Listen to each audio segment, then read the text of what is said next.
Assalamualaikum. My name is Teacher Aida. How are you today? I hope you are doing very well. But don't forget to say Alhamdulillah. As a side, we are grateful to Allah Subhanahu wa Ta'ala. Are you ready to learn today? If yes, let's say I'm ready. Let's study.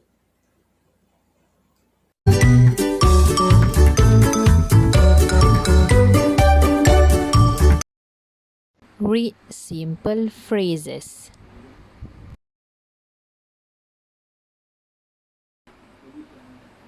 On cab. On cab.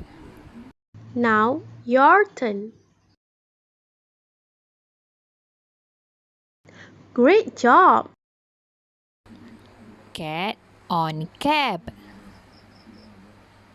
Cat on cab. Now your turn.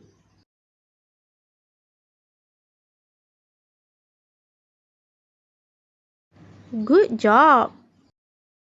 On cot. On cot. Now your turn. Great job. Cat on cot. Cat on cot. Now your turn.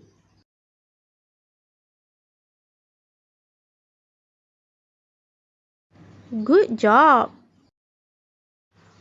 On mat.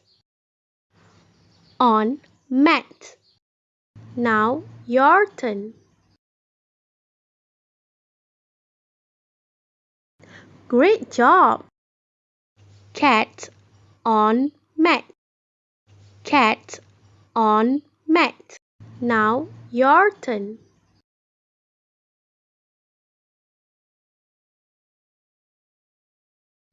Good job. A man. A man. Now your turn. Great job. A cat on a man. A cat on a man. Now your turn.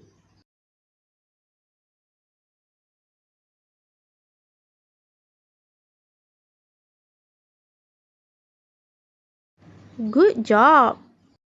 The cat. The cat. Now your turn.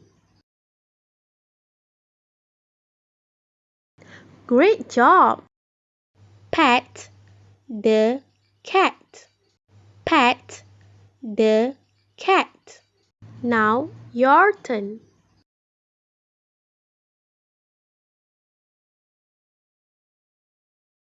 Good job.